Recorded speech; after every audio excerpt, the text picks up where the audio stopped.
Hey, hey, hey, what a day, what a day. It is me, Double K, right here on the Cheap Pop Podcast. And I'm here as hmm always with the one and only Alpha. How you doing, my brother? You know it. We're doing great today on a hot summer afternoon. I'm here with my other half.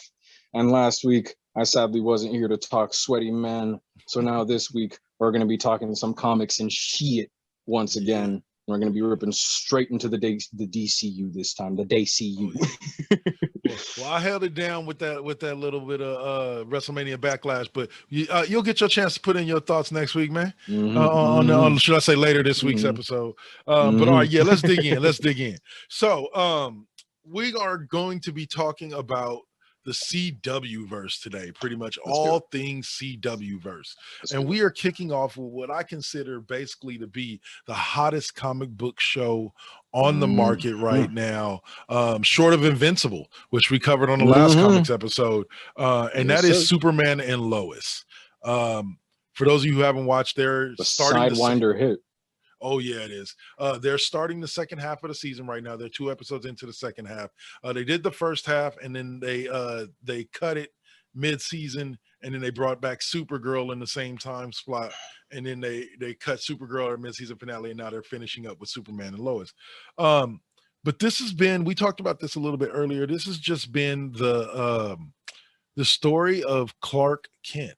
And people go, yeah, Yeah. yeah, yeah, yeah, yeah, whatever, dude. Like, no, we've heard Superman's story. Dude came here from the other planet. Yeah. Yeah, okay, blew up and whatever. Eh, Um, farm boy this, truck that. right. But the reality of it is this is the story of Clark Kent, not Clark Kent, Yes. the baby that came to the planet Earth and became Superman. But this is Clark Kent after he's become Superman. He's married Lois. They've had two Yeah. kids, and he is super dad. Uh, Yeah. um, Yeah, exactly. uh, I'll kick this off with this right here. There's a moment in the most recent episode where, and I'm not going to give the big reveal. We'll get to the spoiler in a second, but Mhm.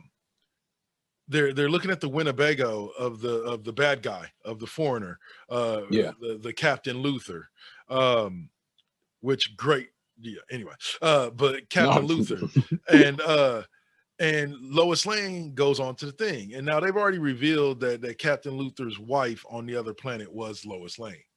Mhm. And they actually show you at a particular part of one of the episodes, one of the most recent episodes, when she gets killed by evil Superman on the other planet.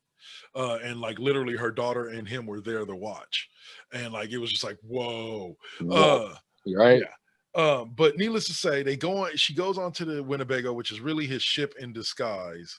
Um, the AI automatically recognizes Lois as an authorized user, so it doesn't do anything to her. Well, then Jonathan Kent goes in there, hmm and let me just say this: the first thought that popped into my head when I saw this scene was, I got to get me one of these for the house, and I'm about to explain to you why I need one of right now. these.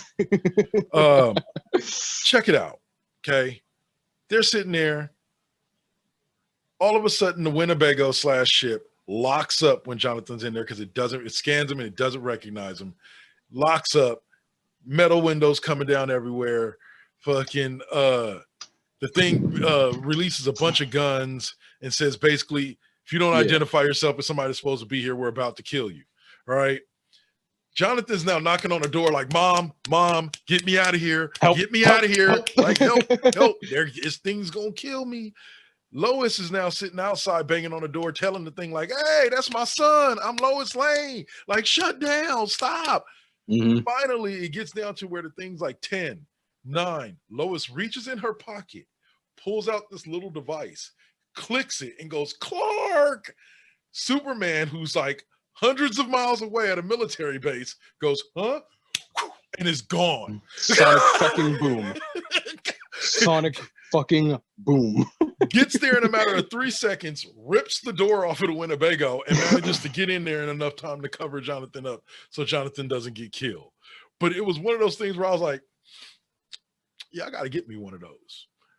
Like that's kind of badass. Like you just got this device that you just click and it sets off this ultrasonic frequency that only Superman can hear, and he comes directly to you. Mm-hmm. I gotta get me one of those. Mm-hmm. It's your Clark Kent dog whistle. Fucking hell. But it made for an amazing story. The story of it's Jonathan and I want to say Jason is the brother.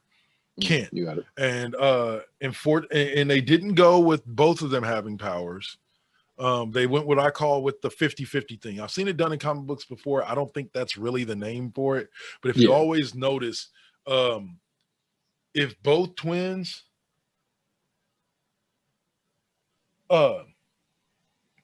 if both twins have superpowers, that's kind of against the odds. The odds are more likely that one's gonna have powers and one's not. Yeah. And so that's what we have. Even though there's rumors now that some people think, like our friend of the show, Mr. Hemphill, think that Jonathan or Jason actually gets his powers from the X-Kryptonite below Smallville. So they've introduced this interesting new character, Morgan Edge, who's kind of like the villain dude. Yeah. This badass chick with like some Kryptonian type powers, like she can shoot lasers out her eyes and shit. So it's definitely had some interesting characters and some interesting takes on life, because like I said, you get to see a more, and this is weird to say, you get to see a more human side of Superman. Yeah, but that's the truth. So why don't you take away for a second your thoughts on Superman and Lois so far, and then we'll get to the big twist that they recently just dropped this last week. Yeah. So I'm gonna be very honest with you. One of my most unpopular opinions as a comic reader, as a paperback reader, is that I don't read a lot of Superman. And what Superman I have read, I'm not a huge mark about it. But you know what I do love? I fucking love Smallville growing up. Yeah. And when Rebirth hit, my favorite Superman story was the one where after Superman came back, he had to live with now Lois Lane back and alive again, and now Jonathan Kent, his super-powered son. So, yeah. And that, for me, is my personal favorite Superman arc of all time. The arc that Rebirth presents with Jonathan Kent, for me, is as good as Superman gets. I say it a million times. Superman isn't meant to be relatable. So when you approach the unrelatable with a story in which he's forced to be relatable and not dehumanized, but be humanized, I find it much more interesting. The relationship between Lois and Superman is something that I feel has been like slowly dropped over the years in terms of importance, obviously, because the damsel in distress gimmick isn't as big as it was back in the day, understandably so. But the importance of Lois Lane's position as a character who doesn't inevitably gain superpowers, in my opinion, is incredibly fucking crucial. Mm-hmm. That is pretty much the biggest plot of the biggest point they could run this off of going forward, and they've done a great job of using it. You know, we've seen all these different stories about Superman growing up. How many times have we seen that story? Millions of fucking times. Oh, right? God, millions ain't even. If I'm not if this isn't the first, then this is the best version of older Superman so far. Mm-hmm. And if this is the gateway to open up to the pantheon of badass old Supermen, I'm so into this, because then we can get Superman 3000. We can get all types of crazy shit if this is able to open the forbidden door, right? Yeah, to go there. But in all things considered, a lot of people didn't like this starting up because we have Henry Cavill Superman. Shut up, it's a multiverse. Shut up. Yeah. Shut up. There's more to one universe. Get over it. It's multiverse. Shut up. And like always, they've done a great job of utilizing that effect in this story here. Like I said, for me, it was a sidewinder hit.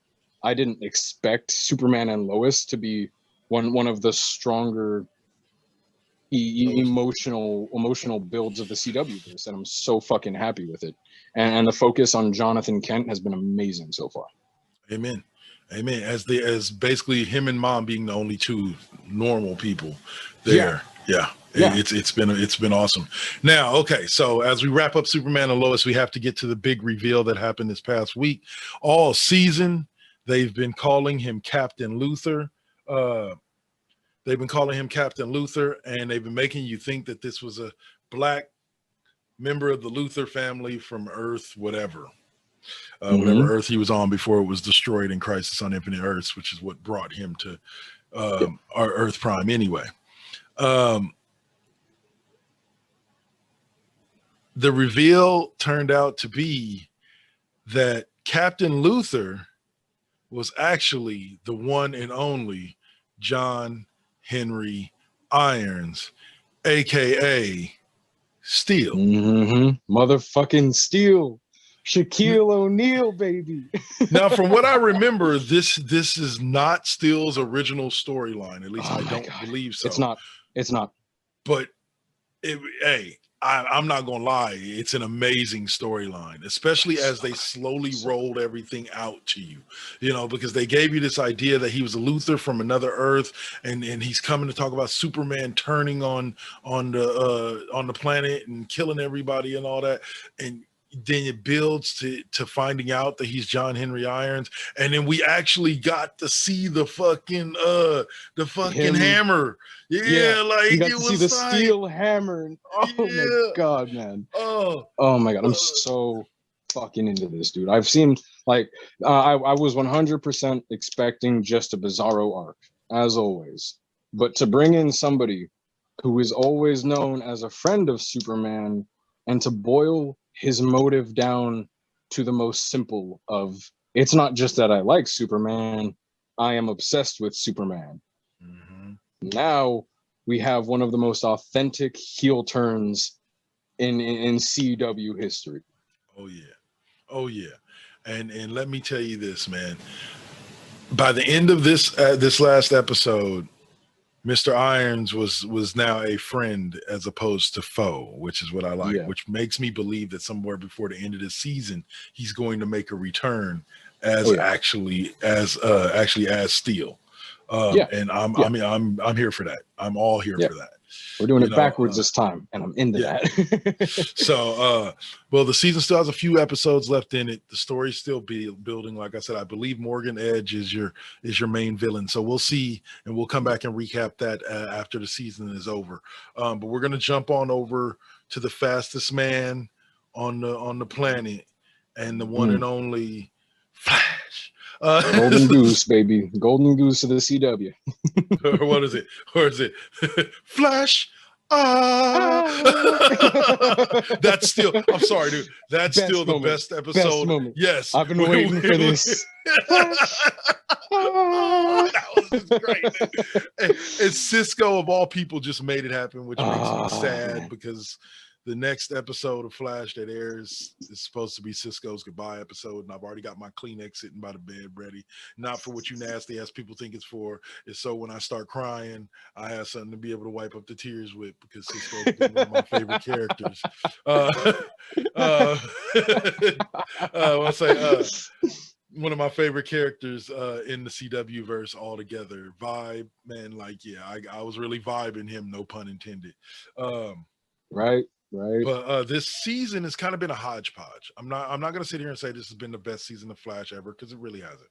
Yeah. And part of the reason for that is because and it was finally confirmed for me recently when I was reading through some comic books or some comic book fan page articles. Basically, the first 3 episodes of this season, 3 or 4 episodes of this season, were basically what should have been the last 3 episodes of the previous season, but they did end up not being able to shoot them because of COVID, because they got shut down because of COVID. So you kind of had the wrap up to last season at the beginning of the season, and so you're just kind of really picking up the story. And I will point out this. It was once again the thing that I read in another article. I don't have as big of an issue with it. I was just telling my friend Suave this the other day. I don't really have as much of an issue with inaccuracies, especially in comic book shows or just sitcoms. I don't really have that big of an issue with inaccuracies, because you're supposed to get lost in the unrealism of what you're watching. It's not supposed to feel real. Right. And this was another one of those things where it's like it just, I don't know, like it just seems like it just took a little too long to build to where this particular season, and what we're getting just isn't Flash quality. And I think part of that has to do with the fact that they're basically starting the episode almost 4 seasons. They're starting the beginning of the episode almost 4 episodes into the season is where Yeah, the actual episode is starting. right. Um, but I enjoyed the fact that they gave Tom Cavanaugh a good like send off. Hmm. For those of you Hmm. guys who didn't watch the beginning first couple episodes, basically Tom Cavanaugh's send off was that they consolidated all of the wells into one dude, and because they can to try to create the Speed Force, because they consolidated them all into one dude, he now has the power to travel anywhere in time with a snap of his finger. God. And remember, kids, the Speed Force is layman terms for the OP effect. Yeah. It's just, it's great. So I think that they finally gave Tom Cavanaugh the man's been there since episode 1. He's been there for all of the big crossovers. Yeah. He's literally played 7 different characters throughout the series And so far. Fucking killed it the whole way fucking through. Exactly. So Yeah. that was at the beginning of the season. And I agree with a dude's point, and this is where I'll get with this. Earlier in this season, they did a whole story arc where Killer Frost goes to jail. Yeah. And basically, they get to court. Basically, she looks like she's about to be found guilty, and the DA wants to force her to take the cure. Her counter offer to forcing her to take the cure, for those of you who don't know what the cure is, in an earlier season, they developed a cure to the metahuman gene that would allow people to choose whether or not they wanted to be a metahuman once they found out they had the gene, but they agreed that they would never force it on anybody. That was the deal that Cisco and Caitlin made with each other. And that's another thing, guys, just so you know, Caitlin and Killer Frost are now 2 completely different people. Like, I forget what happened, but they're 2 different people. Yeah, but they're 2 different people. Yeah. So Killer Frost is on trial, and then her counter to them saying to forcing her to take the cure, which they thought for a second would effectively kill her because she is her powers. She is in the embodiment of her powers, essentially, right. within Caitlin. She countered and said, "I'll go to jail for life." And so the judge accepts the offer, the DA accepts the offer, because basically what it was is that she felt like she was going to set a standard that if she allowed them to force the cure on her, then they were going to start doing that to every meta. And so she didn't want to set that precedent, so she took the life in jail. Well, here's where the writing could have been a little bit better. I think she was in jail for like 3 episodes.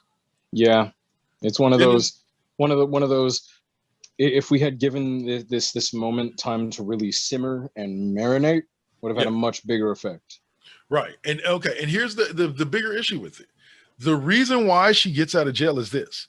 They have this whole event where the Speed Force is, I'll get into that in a little bit. Speed Force is trying to kill people, and she ends up like lightning striking the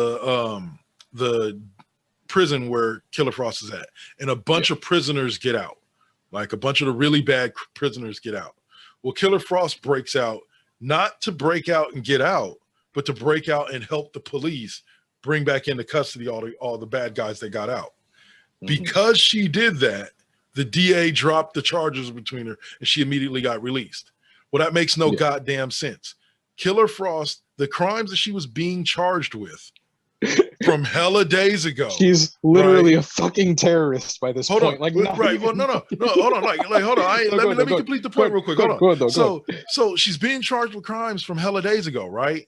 But from hella days ago, since hella days ago, she's been doing hell of good. Has literally helped save the world like 4 times. And during the trial, when she's defending herself and saying this, the DA's like, none of that shit matters. We don't give a shit about all that. We care about the crimes that you did before. But then she breaks out of jail to help them bring some people back in. And DA's like, oh, you did some good shit. Let me let you out. Now I see your actions. Change a heart that fast? Yeah, exactly. it is nice to have Killer Frost back Yeah. out. She's basically on probation. She has to be watched, but she's out, and it's nice to have her back with Team Flash. Yeah. For those of you who don't know as well, so this season, this season kicked off with the discovery that after, of course, a experiment gone wrong at Star Labs. How many times are you going to hear that over the next 7 seasons? We finally, we get the introduction of the Strength Force. Oh boy. Oh god, it's the Strength Force, the Speed Force. There's a dude named Psych. I forget which force he is, but there's 4 forces now. One represents time, and it's this dude named Dion who can literally freeze time. Like, he can freeze a person in a particular spot in time as long as he wants. I think about it like there's a lot of people who have different time-based powers. Quicksilver can make things and distort things around him. The Flash can, shit all over time as it exists, essentially. But Dion has the powers of Adam Sandler's Click. Yes, basically. He can individualize the time that he's distorting down to the person or the object. Much like Click. And that's how I think about it. Okay, Steel Force. It's the Steel Force, the Speed Force. Steel Force is what you call it, and then I guess it's the Steel Force, the Sage Force, and the Speed Force. And yeah, and the Strength Force, like, they just all kicking each other's asses, and it turns out to be hella cool. And like I said, they created this new guy named Psych who had like the ability to be able to make people see their like darkest nightmares, and just like it was a great thing. It was just felt rushed, and it's because they only have a limited amount of episodes to work with for the season, and they used 4 of them up, finishing up telling last season's story.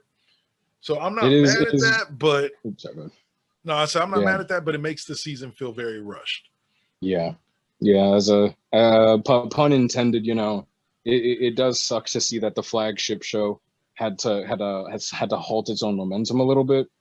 But all things considered, I would rather that kind of lapse in pace rather than leaving plot holes and loose ends. Because at very least, we can rely that the CW isn't going to leave an endless amount of fucking plot holes and loose ends unless they're there for a fucking reason. Right. And so happily, I'd like to see them tie it up at least like that. But you are right; it has hindered the momentum of the show going forward, because now they kind of have to cram shit in of the next few episodes. So, all right, so let's wrap it up there. Flash has been good so far this season. We'll wrap it up completely when the season ends. Real quick before we go to break, there's been rumors that basically the first 5 episodes of season 8 for the Flash, which has me believing that Flash is coming to an end soon. But they said the first 5 episodes of season Flash might very well end up being all crossover episodes. Cress Williams has said that the team over at the Flash has contacted him about reprising the role of Black Lightning, whose series just ended after 4 seasons of reprising Black Lightning to come back for an episode of Flash. Same thing with Melissa Benoist has said they've reached out to her to come back for a Supergirl episode with the Flash. So it's looking like Flash is going to get interesting. But my question would be, do you think that this is a signal that this very well might end up being Flash's final season? Sadly, when you look at the way that CW structures things, they're amazing at send-offs and goodbyes. They're fucking great at it. I hate that they are, but they're great at it. And the sad thing is, now when you look at the way that they've structured their other big endings, to things like this, the writing is just a little bit on the wall, especially over the last year or so development. It's very public what the pandemic has done to the whole CW's lineup, to their recording schedule, to their range, basically the whole thing. It's just been a mass shock to everything like that. So I wouldn't be surprised if the writing was on the wall.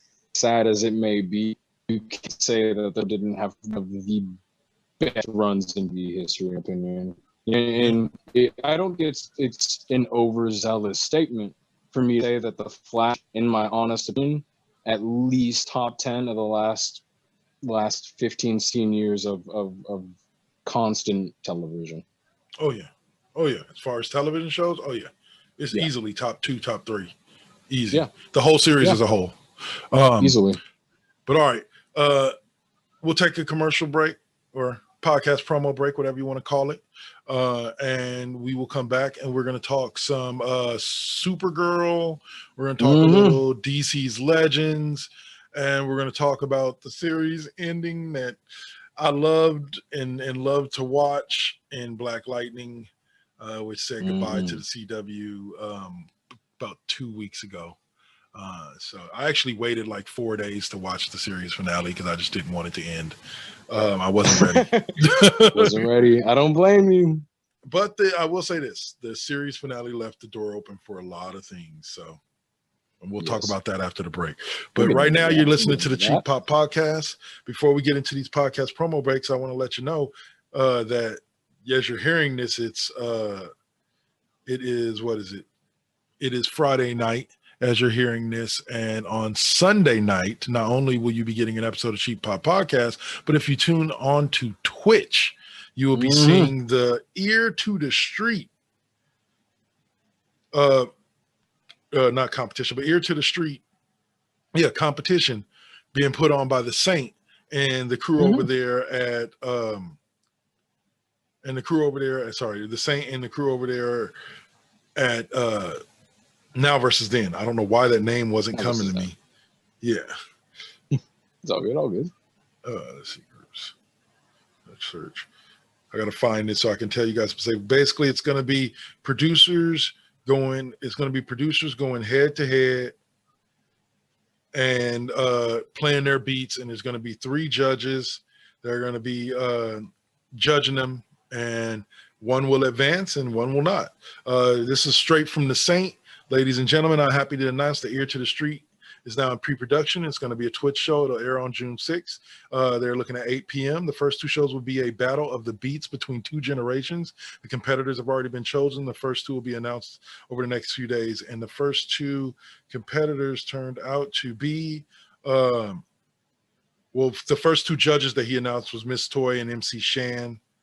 And the third judge is comedian Mario Hodge. Ooh. So this is going to be pretty good. And Cheryl Cooley of Climax is going to be one of the judges as well. So this is basically a competition where cats are allowed to submit their beats, and their beats get judged by industry professionals. And they can either advance, and who knows where it might take you. You might get discovered on the Ear to the Street. So tune in. That's going to be on the 4 Aces Presents Twitch channel. That's going to be on Sunday at 8. So yeah. Twitch and as TV for now, 4 Aces, baby. There you go. And as for that, as for anything else, we'll catch y'all after the break. Peace. Peace.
And we're back, y'all. Hey, how y'all doing?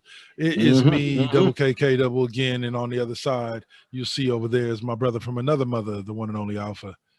The pale hatted version. So, all right. So we said we were going to talk some Supergirl. Supergirl's kind of been like, Supergirl hasn't had much Supergirl. Yeah. The two biggest things that kind of came out of this half season of Supergirl so far is that Supergirl got lost in the Phantom Zone thanks to Lex Luthor, John Cryer. Oh my fucking god! She gets lost in the Phantom Zone, but she finds her dad, and I guess he's been lost in the Phantom Zone since Krypton exploded. She finds her dad. She also finds Mixapilic. Is his name Mr. Mixopidalic? Yep, you got it. You got it first try. Nick, good shit. They find his sister, and her name is Mixie. Okay. And so, and the last scene that we see before the mid-season or when the mid-season finale went off is her riding the ship back to Metropolis. So it's going to be interesting. It's going to be interesting. Yeah. But for me, the most interesting thing that I've seen out of this entire season was getting to see a very, very young Cat Grant. Yeah. They did 2 episodes where they jumped back to the 90s and they brought back the character that was originally killed because I guess evidently during the whole Crisis on Infinite Earths thing, they it flipped it. So the kid that died, that was the whole murder that really set off her figuring out about her powers from like season 2 of Supergirl. That kid didn't die in this particular timeline that they're in now. So he's actually Kara's boyfriend, and they like super together. Like he goes out and that's so fucking cool. Yeah, like it's hella cool. So literally Adam even Invincible want to go save the world with Mark. Yeah. Pretty much. And so like it made for some really good episodes, but seeing that young Cat Grant out there working for Perry, like it shows the exact moment when Cat Grant quits the Daily Planet and decides to start her own media empire, and changes her name to Cat. It was just that was my favorite part of this particular half season. We'll see what they have more to come. There was a lot of interesting things involved in the season, including phantoms. Like I was unaware of the fact that phantoms had the ability to like infect other people and turn them into phantoms. Like that was lost. That was something brand new to me. Utilize the fucking Phantom Zone is my thing, man. Like modern Marvel and DC do not utilize the negative zone and the Phantom Zone as much as they fucking should, and so I'm always open to see the usage of that. But I know at this point, Supergirl has definitely had one of the more rockier pieces of development. But Supergirl has always been so good at strongly building characters. I don't think I could have expected from the beginning that I was going to be so fucking invested in Supergirl and actively want to see more Supergirl. You're right, you know? Like I spent a lot of the time like genuinely wanting to see more Supergirl. And they do a great job of exploring all the other characters in the show, especially that of Lex fucking Luthor, one of the best versions of Lex fucking Luthor.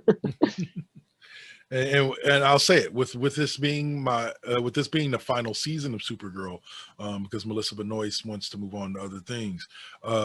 I will say my favorite scene in all of Supergirl, now there's a lot of good ones, is John Cryer as Lex Luthor singing My Way while he's destroying all the fucking airplanes and everything. And he's belting this tune out, one of my favorite Sinatra tunes, by the way. But just he's belting this tune out at the top of his lungs and just flying around, shooting down planes. And it's just classic. It's Lex Luthor. It's peak Lex Luthor. It's peak I have no reason to believe I'm better than you, but I am, and I'm bald. It's great. Hey, fucking man. They've really done a good job of developing Lena Luthor as a character. I definitely thought they did that very well. The whole Luthor family in Supergirl has been developed extremely fucking well, in my opinion. Amen to that. Amen.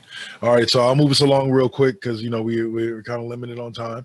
DC's Legends of Tomorrow. This has been one of the more interesting seasons. Yeah. Because this season opened with Sarah Lance being kidnapped, or actually last season closed with Sarah Lance being kidnapped. And opened with the finish on that. Okay. I can say this one thing. They've only been like 3 or 4 episodes so far this season. Go. But the thing that got me, the thing that was kind of anticlimactic for me was there's these alien race that kidnapped Sarah, and come to find out that the alien is Gary. Yeah. The dude who like had his heart ripped out by a unicorn, or had his nipple bit off by a unicorn. The dude that's like been the comic relief, was Constantine's bitch for like 3 or 4 episodes. Turns out to be this alien from another planet that was in love with Sarah Lance, and so they stole her. And I'm just like, huh? What type of shit? But then what ends up happening whenever my brain goes, huh, when watching DC's Legends of Tomorrow, is that my brain automatically jumps back to this show is built under the guise of jumping the shark. This show is built to be over the top. You know, like so once I remind myself of that, it puts everything back into perspective. But leave it to Captain Steel. I think I mentioned this on a previous episode, but leave it to Captain Steel to have my favorite line of this season so far, with Dwayne "The Rock" Johnson as president. Oh, please tell me John Cena is his chief of staff. It was just, he's had some in all the seasons. Oh man, the guy who plays best fucking lines, dude. He's if you guys ever want to watch a funny ass episode and kind of he's the center of it, just so to speak, go back and watch the season finale for last season, when he is literally kicking people's ass while dancing to the thong song from Cisco. And the thing that just made it so awesome is it was actually Cisco on the show, like doing the song and dancing and shit. And it was just, go back and watch that if you want to watch it. It was a great scene, but it just really shows you what the guy who plays, I can't think of the name of the actor, but what the guy who plays Captain Steel is just, he's such a consistent character. And then I'll end my part and let you take over here by saying Constantine needs to be given his own series, or he needs to be made a bigger part of this series. Oh man, it's ironic that you say this. Look, you've opened the box, bro, because look, there is a lot of Constantine love in this house. There is a lot of Constantine love in this house. I'm probably one of the few people that sucks the dick of the Keanu Reeves version and do it again with the mid-2000s blonde version, because Constantine is so fucking raw, and this version of Constantine only makes me want it more. It kills me. They gotta cash in on that, you know. DC has one thing going for it, okay? It takes itself way too fucking seriously sometimes, and sometimes it's best to cash in on that with a fucking character like Constantine. I need it, inject it, give it. And the crossovers galore would just be amazing. And like I said, I give all homage to Keanu Reeves as Constantine. I wouldn't mind seeing a sequel of that particular verse, but tell me that that's another universe. Tell me that that's a Constantine on a different Earth, and I'm good with that. Because that's an elsewhere, because this is the Constantine that I need. Yes, Matt Ryan, go boy, go. I also like the development and unfortunately the loss, because I heard he walked off set of Dominic Purcell as Mick Rory. A lot of people forget he started out on The Flash playing Heatwave. I was going to say that was Heatwave. Him and Wentworth Miller. And for those of you who go back even further, those two were brothers on what show? Prison Break. That's right, guys. On Prison Break. Oh my fucking god! I completely forgot about that fucking shit, dude. Holy hell! 4 seasons of awesomeness that I forgot about. Holy shit! I forgot about Prison Break's existence. What the fuck? Was one of the best series on television for a long time, or for at least 2 years, and in the last 2 years it kind of lost you can only take the story of them breaking out of the prison and being on the run so far before it has to come to some kind of inevitable conclusion one way or another. Either they get away or they get caught, but there's an inevitable conclusion. The chase can't just be endless, and that's where the problem lied with Prison Break seasons 3 and 4, etc. Is they tried to keep the chase going, and it was just but the show itself was great for a couple of seasons. Like I said, one of the best shows on television. But getting back to Wentworth Miller and Dominic Purcell supposedly walked off set and is not coming back. So if there is a next season of DC's Legends, there will be no Heat Wave. There will be no Mick Rory. And that makes me sad. Yeah. Yeah. You know, it is what it is, though. You know, if they're unpleased with it, not going to be the fan that's like, oh, fuck you for that. No, you know, but you know, I'm always going to implore a freedom of choice of work, even if it's like, damn, you were so fucking good though, man. Well, and the thing with DC's Legends, and the thing I like about the show is the show could literally go on forever, because there is literally an unlimited cast of secondary and B characters that they can throw in there and pull out and throw in there and pull out all they want. So that show could go on. It doesn't. Sarah Lance, the actress who plays Sarah Lance, said this is her last season with the show. So next season's going to be completely different, because we're going to have no Sarah Lance, we're going to have no Mick Rory. You know what happens when the whole Suicide Squad is wiped out? Fuck it, make another. And don't worry, don't get me started on the Suicide Squad movie. I'm there for that, bro. I'm there for that. And I'm really, John Cena, you might just win me over for you as an actor. Fucking God. Do me a favor. Do me a favor and look up the superhero who he's playing, okay? Okay. Go look up that superhero and then go read into that superhero's backstory.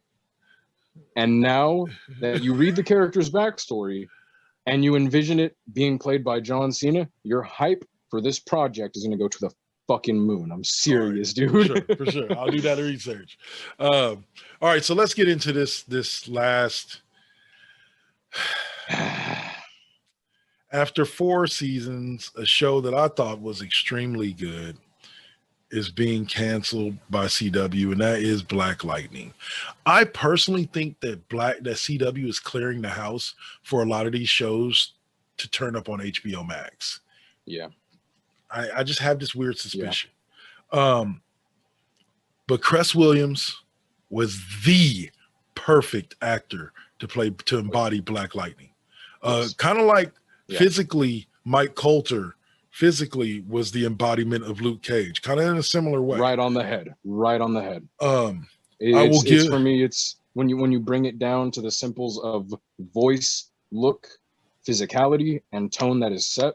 You're right. Yep. And okay, so I'm gonna jump real quick because we don't like I said, we don't have much time, but it's okay. They had one of the best opening and closing like lines for me out of any series. Like I understand, like, my name is Oliver Queen, like that's an iconic open. Like, hi, I'm Barry Allen, the fastest man alive. That's an iconic open. It is. The first episode of Black Lightning, the very, very first episode, they do the scene where he gets pulled over and he has his daughters in the car with him and the cops are fucking with him. Yeah. And he has to kind of restrain his powers. And the ending to that scene, you hear the one who plays Anissa, the older daughter, you hear her voiceover and she goes, on that night, with lightning and thunder as witness, Black Lightning was reborn, right? Mm-hmm. Now, mind you, at that point in watching the show, the very first episode, I had no clue that Anissa and whatchamacallit were lightning and thunder. But I thought like she was talking because it was raining, and I was just like, and then my boy hit me. He's like, "No, you get it." And now it was them witnessing the birth of Black Lightning before they were even that. Yeah, awesome. Now I jumped to the end. Now, if you haven't seen the series finale, this is a spoiler alert. Unfortunately, they do kill off the villain of all villains, my favorite self-hating black dude. No, Tobias Well, albino black dude. Tobias Well. They gave him just like, and what's funny is it's not a new line. It wasn't an original line, but it was just perfect for him. And not to mention the fact Marvin Crondon played that role to a fucking teeth. They couldn't have gotten anybody better to play it. A fucking plus casting. That being said, Black Lightning grabs him, runs him to a window, and chucks him out the window, and he lands on like this steeple of like a building with the steeple coming out the top of his thing. He grabs into his waist, grabs his gun, and starts shooting at Black Lightning. He goes, "From hell's heart, I stab at thee." And then he dies. And I'm like, oh, beautiful. So well done. So well done. Just like everything else. The series finale saw Lala finally get released from the cement, which I thought was one of the most creative ways to kill an immortal ever. Like it truly was. Yeah. Lock that motherfucker in cement and he can come back alive all he want, but he still can't go nowhere or do nothing. Yes. But Lala comes back to life only to look out the window and see that Tobias Whale is dead. And they kind of leave things open with the family just kind of kicking it and celebrating the fact that this is all, you know, that all the shit that's going on in Freeland is kind of over. Yeah. But it kind of left things open because at the end of the series, they finally, for the last 2 episodes up to the series finale, they didn't have their powers. Tobias Whale had found this device that allowed him to broadcast this girl who had were canceling powers. You've seen Heroes? Yeah. Remember the Haitian? Yep. Okay. His powers, nullifying my powers are to say fuck you to your powers. Right. So and he took her powers and amplified it. So it basically shut off all Meta's powers in all of Freeland. Well, by the end of the series finale, of course, they find the device. Gambi destroys it. Gambi's my favorite. Like, what are they? Like the dude that sits on the comms and helps the hero out, like that dude. Overwatch. I always call them the Oracle of the team because Batman's always has the Oracle. So whenever I'm reading a Punisher comic and he's like Micro, I'm like, that's the Oracle. Whenever I'm playing Metal Gear Solid, Otacon is my Oracle. Yeah. And so like Gambi is the best Oracle ever as far as I'm concerned. He always had new shit. And whenever somebody came at Black Lightning and the fam with something that they couldn't handle, Gambi's like, I know some shit that can fuck with that. Hold on real quick. Let me do some research right quick. I'll get back at you in like a couple of days. And then Gambi come back with some super like thing. 2 to 3 days later, it's calling the new tech motherfucker. Like pretty much. But I love that because that was just Gambi's role in it. Gambi was the problem solver. But the series as a whole was very impressive to me. I was kind of sad that we only got 13 episodes out of the final season. I was kind of hoping for more like 15, 16, but it is what it is. I'm going to keep my fingers crossed that the show potentially gets picked up by HBO Max. But what were your thoughts on Black Lightning? Yeah.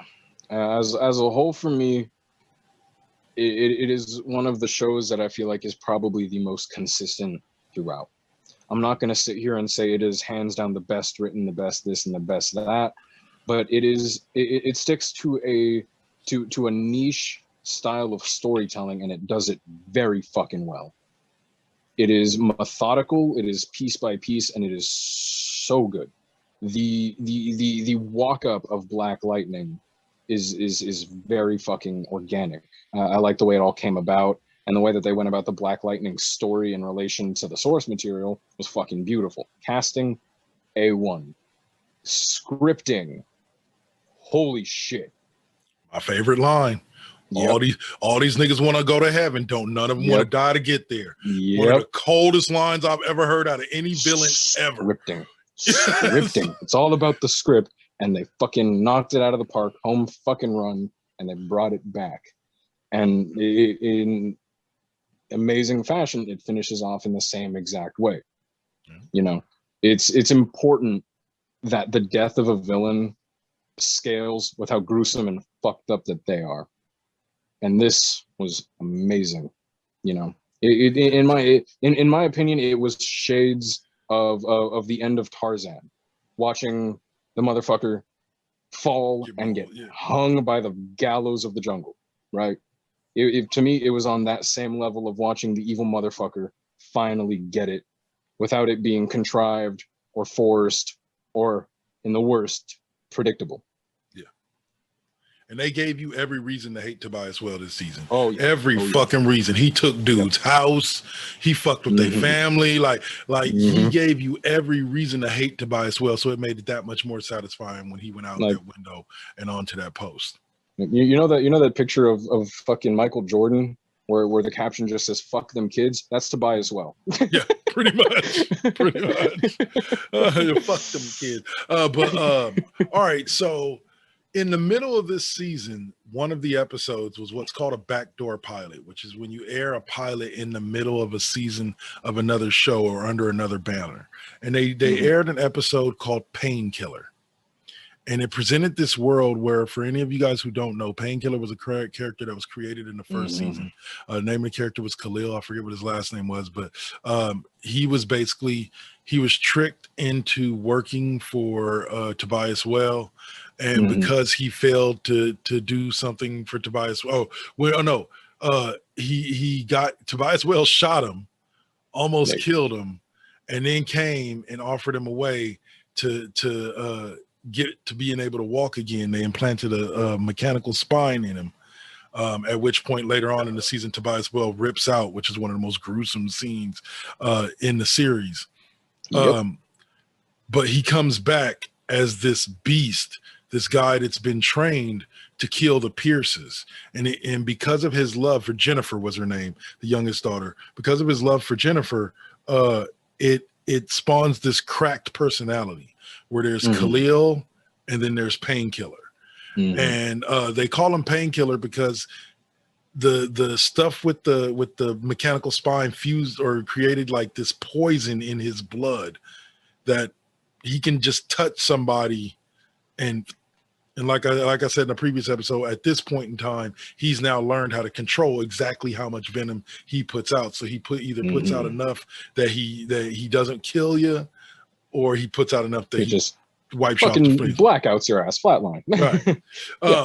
But I love the dynamic between Khalil and Painkiller because it was shown literally from an outside and an inside point of view. You had these scenes inside this 100%. Mental dojo with Khalil and Painkiller fighting, and some great one-liners going back and forth between them. Oh my fucking God, yes. And then you had my favorite scene with Khalil towards the end where he gets pulled over by the assassin. I think I went over this a couple of weeks ago, but he gets pulled over by the assassin. And the assassin's like, yeah, I'm here to kill both of y'all. And Khalil's the one in control of the body at the time. He steps out the van, looks over, takes off the jacket and goes, I ain't got no time to deal with this shit. Kill him. And then all of a sudden he turns around and now he's using his Painkiller voice. He's like, oh yeah. And he does. And he ends up killing the assassin. But it's just moments like that where it's just like, Khalil's like, I could beat this dude, but I ain't got time for it. Just fucking kill him. You take the wheel. But it's a great thing. It reminded me mentally. It reminded me of a visual mental of what goes on in Split. Yes, absolutely. With the light, you know what I'm saying? And with the dojo scene, it gives me a visual of the light. The mind space. Right. Yeah. And and I was saddened to find out and hear that unfortunately it was announced after the series finale aired for Black Lightning that Painkiller will not be airing on the CW. They will not be moving forward with it. But once again, I also heard that they are pitching Painkiller as well to HBO Max to see about potentially getting themselves picked up there. So your thoughts on the potential Painkiller series, and where'd you like to see it go? Yeah, as our final note, I'm really disappointed to see that they wouldn't be cashing in on that immediately, but that gives it time to brew a little bit and see where it goes. So I'm happy to see that. But if it's something that is dropped permanently, I'm going to be really disappointed, because out of the entire show, yes, the whole show was written impeccably well, don't get me wrong, and every character had a lot of amazing things about them.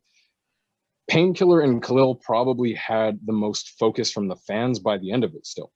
And in terms of fan support, as somebody who spends a lot of time keeping up with the CW actively and also looks at it from the outside inward, there's a lot of hype for Painkiller. There was a lot of hype for Painkiller.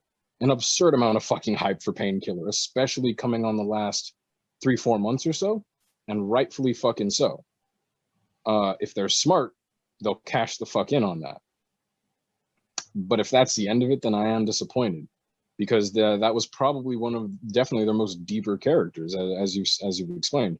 Definitely one of the more deeper of their characters. The whole dichotomy of my moniker versus my persons is we've seen it in the CW already with people like Killer Frost, right? But when you break it down like this, it has so much more potential. And God, I wish for them to cash in on it, but if they don't, that's such a big disappointment. Very true. Very, very true. All right, so we're going to close this out with quick hit thoughts on the big announcement this past week that the man, the It Man himself, Donnie Yen, has been brought in to play John Wick's friend in the fourth installment of the John Wick series. Your thoughts, brother? Oh my God. Lightning round. I fucking love the John Wick movies. They are probably some of the most consistent action movies to date. Almost purely on part of Keanu Reeves' intense acting schedule and his importance to keep up with the role. I don't know if you've seen it, but the motherfucker makes it a routine to train as hard as he possibly can for the John Wick role, so much so that he goes up against actual dummies in a shooting range to keep up with it and the action and the role. It's fucking insane. And so when they said that, I immediately just see, oh my God, are they going to put him through the same shit? Are we going to see that same shit? Are we going to see him in a cool suit too? Like, I want it, man. I'm so into it. Donnie Yen. Donnie Oh Yen. my God, Donnie the possibilities. Yen. We've already seen man. so many enter the CWverse. Yes. The CWverse. And give it bravo to Keanu Reeves for establishing yet another series with his name all over it. You go, boy. You go, boy. Tearing up Hollywood by storm. John Wick style, so to speak. But all right, man. So why don't you go ahead and close us out this week? Let them know what we're gonna be talking about next episode, all that there. Well, we're going to be coming at you, as we always do, with some more big sweaty men. But more importantly, we're going to be breaking it down to the AE dub side of things. We're going to be talking Double or Nothing. We're going to be topping the recent releases of Black, whatever you want to call it, as the Black Wednesday, Black Thursday. As we go along here and these more releases come along, we'll review those alongside AE dub. Give me some last words before I roll my final words. All right, y'all. So you heard the man. Stay up. Think about big sweaty men, and be sure to enjoy I hope you enjoy your weekend this weekend, because I know I will. And yes, sir. Take us home, brother. All right.